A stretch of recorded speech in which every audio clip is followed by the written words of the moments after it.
Ya baik pemirsa, Anda masih bersama kami di Pemuda Indonesia Bicara dan kita masih membahas mengenai ekonomi Indonesia di tahun 2015. Tadi kita sudah bahas bagaimana sebenarnya yang terjadi di tahun 2015 termasuk juga UKM begitu, juga bagaimana organisasi kepemudaan yang harusnya menyentuh langsung kepada masyarakat, terutama para pemuda-pemudanya.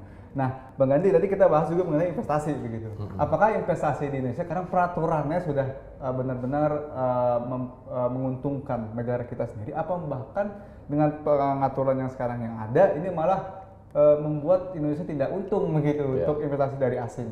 Oke. Kalau berbicara tentang apa namanya modal asing ya, modal investasi, sebenarnya Presiden Jokowi itu kan sudah menerapkan ada BKPM, itu penanaman modal itu ya. Kebetulan alumni ketuanya Bang Franky Sibarani itu dari IPB juga.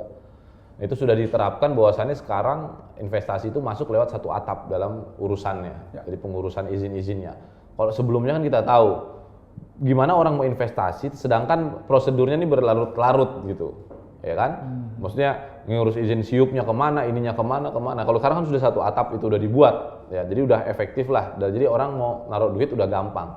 Nah sekarang pertanyaan selanjutnya, ketika orang berinvestasi, apa namanya prosedurnya sudah dimudahkan lewat satu atap, gitu kan? Sekarang permasalahannya apa namanya keterpihakannya, maksudnya keberpihakannya, ya kan? Kalau dulu kita tahu, ya orang selain masyarakat Indonesia yang punya KTP dilarang memiliki tanah, dilarang memiliki tanah lah ibaratnya, ya kan? Nah sekarang itu kan ada isu bahwasannya orang luar bisa menginvestasi, jadi mau buat pabrik, dia beli pabriknya atas nama dia gitu. Padahal dia bukan orang Indonesia. Ada isu itu kemarin yang sempat digulirkan kan. Bahkan konon katanya sampai saya dengar karena isu itu digulirkan oleh Menteri Pertanahan yang juga ex officio kepala BPN, Bapak Ferry Musiddan Baldan, ya kan, sampai dia ada dengar-dengar ingin direshuffle nih ke depan kan begitu ya, karena isu itu. Nah itu juga harus kita sebagai orang Indonesia, apalagi juga ada teman-teman pemuda di sini, ya jangan sampai itu bisa terjadi kalau menurut saya. Ditambah lagi tadi kita udah pasar kita direbut oleh asing. Sekarang secara de facto tanah dan bumi air kita bisa dibeli sama mereka. Nanti bisa-bisa kita ngontrak ke mereka, kan seperti itu sangat berbahaya. Jadi menurut Anda adalah yang pertama harus dibenahi adalah aturannya jangan ribet-ribet dulu. Nah itu sudah dilakukan kemarin. Nah yang kedua keberpihakan. Jangan sampai orang investor itu gara-gara dia punya uang, ya kan? Ya ini kan emang sistem ekonomi liberal kan seperti itu ya. Orang punya uang, dia bisa berkuasa walaupun itu bukan negara dia. Yang tadi yang sering saya katakan bahwasannya kalau teman-teman pernah dengar ada yang namanya neoliberalisme, ya kan? Jadi itu sistem seperti apa? Kalau dulu Belanda datang ke kita, dia menjajah kita, datang secara fisiknya nih, orang bule-bule datang ke sini gitu kan. Kalau sekarang ya bule itu datang ke sini kan, company datang ke sini, dia ngambil kekayaan alam kita, dia jual dapat untung kan itu penjajahan sebenarnya. Nah kalau sekarang dia nggak datang ke kita, orang-orang muda yang nggak paham nasionalisme ini, dia bayar dengan gaji yang tinggi, dia ambil untuk perusahaan asing datang di sini, orang Indonesia yang jadi ownernya, sumber daya kita yang diambil, untungnya dibawa juga ke negara Belanda misalnya, salah satu multinasional. Itu yang disebut dengan penjajahan cara baru. Jadi secara fisik orang asing itu tidak datang ke sini, tapi dia menerapkan agen-agennya. Agen itu melakukan bisnis, ya emang ada juga keuntungan bagi masyarakat sekitar, tapi nggak banyak. Keuntungan besarnya dibawa lagi ke negara yang menaruh investasi itu. Kan itu banyak yang terjadi sekarang. Peraturannya harusnya diperketat. Peraturan diperketat. Yang kedua, rasa nasionalisme dari anak muda ini harus ada. Nah ini, baik kita tahan Bang. Ini Bang Stephen bagaimana nih rasa nasionalismenya? Kan tugas dari pemuda YouTube dari Sapma juga. Bagaimana? Ya, kita kalau masalah untuk nasionalisme, program kita setahun 2015 itu kita udah roadshow. Jadi penanaman dini tentang nilai-nilai Pancasila. Ya termasuk yang tentang masalah demokrasi itulah. Ya kan? Jadi kita selalu membina itu. Sebenarnya Pancasila itu harusnya dididik tuh dari anak-anak yang pelajar, sebenarnya dari lahir sih. Jadi kecintaan kita juga terhadap Indonesia lebih besar. Jadi kalau misalnya ada semboyan-semboyan, cintailah produk-produk Indonesia, harusnya itu, ya kan? Produk-produk yang ada di dalam negeri ini, investasi juga pun setidaknya memasuk sini juga dia harus berpikir dulu, ini di sini lebih banyak produk kita ini yang lebih menonjol lah ibaratnya daripada produk mereka juga gitu. Oke. Terutama peraturannya juga harus diperketat juga ya Bang. Betul. Untuk asing juga masuk ke sini. Jadi ya kalau yang dipermudah itu untuk ibaratnya warga Indonesia sendiri lah. Didahulukan. Untuk asing diperketat dikit bahkan lebih berat ya. Kalau untuk kita jadi tanah air kita tuh semuanya milik warga Indonesia sendiri lah. Oke, baik. Bagi Ibnu, ini mahasiswa jangan cuma demo-demo aja nih ya. Tapi juga harus ada peran aktifnya juga begitu. Iya, betul. Karena demo menyuarakan, tapi juga harus ada langkah yang dilakukan. Untuk tadi bahwa dibilang oleh Bang Andi ada nasionalismenya juga. Sehingga memang masyarakat Indonesia juga siap. Jadi cintailah produk Indonesia sendiri. Apakah juga mahasiswa sudah menyuarakan hal-hal ini gitu loh? Kalau untuk mahasiswa sendiri sih, untuk yang memakai produk sendiri sih itu harusnya wajib lah ya kan, karena kita lihat mahasiswa sekarang tuh banyak yang terlalu terbawa dilema dengan ini barang-barang asing ya kan.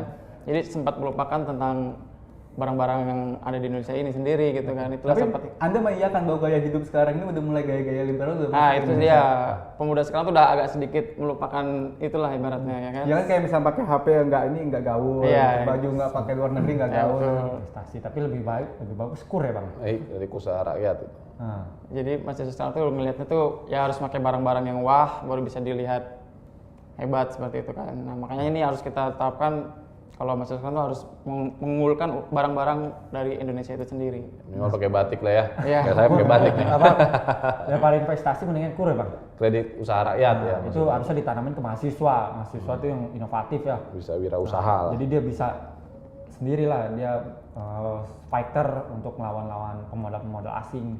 Ya, balik lagi tergantung dari pemerintahnya bagaimana itu sama peraturan-peraturan yang tadi Bang Gani bilang itu kan. Harusnya itulah.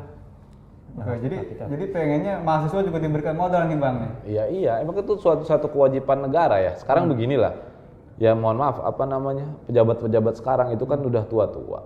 Ya. Maksudnya ya kita namanya hukum manusia kan pasti ada lahir ada mati kan begitu ya. Betul. Nah nanti kan yang teman-teman kita inilah yang melanjutkan. Ya kan sekarang contoh konkret gini, yang membuat utang pemerintah zaman sekarang, yang menanggung siapa? Generasi. Ya kita, Generasi tadi, lah ya, iya. generasi ya. Nah seharusnya utang tersebut karena nanti kita yang akan membayarnya juga diberikan untuk usaha-usaha wirausaha ini anak-anak muda, sehingga kita bisa kreatif nih. Kan sekarang banyak anak muda yang kreatif ya. Dan yang kedua yang juga patut saya kita bicarakan kali ini adalah terkait tadi rasa nasionalisme ya. Karena gimana negara-negara lain itu menyerang. Kalau dulu zaman saya TVRI pasti kita lagu indikator sederhana lagu Garuda Pancasila tahu. Pancasila semua tahu kan. Coba sekarang anak-anak yang SD, anak TK tahu nggak Pancasila? Ya, itu udah program sama. Nah, sendiri, itu seharusnya tetap digalakkan itu. Karena bahaya itu dasar negara. Dan secara tidak sadar ya, negara-negara luar itu mencoba memasukkan budaya-budaya mereka ke kita. Contohnya ya, kalau misalnya kita belum ngopi di Starbucks. Ya, nah itulah ya. Itu belum gaul. Kalau lu belum makan masakan asli Italia misalnya yang itu kan, itu sangatnya belum hebat. Dan itu pun sering saya katakan ke mahasiswa saya kan banyak dari daerah ya. Datang tadi ke nanti saya bahas juga tuh terkait kontribusinya di Bogor, masyarakat Bogor. Datang ke sini kan namanya kalau orang pintar itu harus budayanya budaya asing. Nah, ini juga harus dijadikan. Lupa kita makan jagung, makan ubi gitu kan. Kalau makan ubi mah bukan mahasiswa nih. Mahasiswa nongkrongnya harus tempat elit. Nah, secara tidak sadar itu kan merubah budaya kita. Padahal orang dari negara-negara maju sekarang udah back to nature. Ya karena kenapa? Masakan yang khas Indonesia khususnya kayak sagu, singkong itu kan itu sedikit bahan-bahan kimianya yang mana itu bisa mempertahankan hidup kita lebih lama kan seperti itulah kalau bahasa medisnya. Nah kita sekarang kita kebalikannya, kita yang sudah bagus makan dari yang alami ikut-ikutan yang junk food kalau kita bilang kan sekarang. Nah karena supaya dibilang kita tuh hebat dan yang lain-lain supaya kita terpelajar ya kan, padahal ini kan merubah budaya. Akhirnya orang males menanam singkong, menanam padi dan lain-lain. Sebenarnya rasanya sama aja, cuma dia desain tempatnya yang ini. Yang lebih bagus itu kan lebih gaul, tapi kan ya tadi kalau junk food itu ada pengawet itu nggak bagus buat tubuh ya kan. Kita bisa cepat sakit dibanding kita makan ubi yang direbus ya kan. Nah makanya itu enak. Nah itu saya yang sebenarnya harus lebih senang itu ya kur itu. Jadi mahasiswa itu yang ibaratnya masih punya pemikiran yang inovatif, bisa diberdayakan lah. Betul. Jadinya kita juga bisa menyaingi junk food yang dari luar ya. Dan itu jangan salah, ketika kita makan di tadi yang apa dari tempat-tempat modern tadi, untungnya paling besar dibawa kemana emang? Apa buat orang perputaran ekonomi di Indonesia? Balik lagi ke sana, ke sana daerahnya ya, dilempar. ke negaranya dia Nah, ya. itu yang saya katakan Jadi tadi. menurut Anda gaya hidup masyarakat terutama pemuda Indonesia nih saat ini salah gitu ya? Ya kurang tepat. Kurang Jadi tepat. kita harus menyaring budaya-budaya asing yang bagus buat kita. Contohnya apa, kayak internet, IT, kita harus paham, ya kan? Nah, yang lain-lainnya kita lokalisasi aja budaya-budaya kita gitu loh, budaya dari makan, ya kan, budaya sopan santun dan yang lain-lain, ya kan. Itu harusnya dicontohin dari pemerintah dulu. Nah, ya mungkin itulah. Nah, ini kan ada dampaknya tadi. Ini panjang lagi kita bicara dari utang luar negeri. Ya, kita menghutang ke orang. Ada beberapa hal yang harus klausul yang harus kita tanda tangani. Contohnya, kita minjam uang ke jika itu badan ekonominya Jepang lah ya. Kita minjam uang kita untuk bangun bangun jalan tol, infrastruktur ya kan, kereta dan yang lain. Bukan hanya dikasih pinjaman juga. Jadi kita dikasih pinjaman uang, dia bangun, tapi ada syaratnya katanya. Apa syaratnya? Nanti produk keretanya harus pakai produk saya. Kalau bangun jalan raya, nanti tolong lebih dikembangkan produk Toyota, produk Jepangnya, otomotif Jepang dibanding yang lain-lainnya. Ada seperti itunya gitu loh. Jadi kita ada perjanjian Ada embel-embel di belakangnya. Nah, supaya apa? Perusahaan mereka bisa masuk ke sini, kita yang menggunakannya keuntungan lari lagi ke sana gitu. Jadi utang itu bukan hanya kayak misalnya saya minjem duit dong, udah minjem duit nanti saya balikin ke Mas gitu kan. Tapi ada perjanjian lainnya. Saya ngasih utang tapi ada syaratnya loh. Usaha saya harus berkembang di negara kamu. Tolong lebih perhatikan usaha perusahaan asli saya. Baik Bang.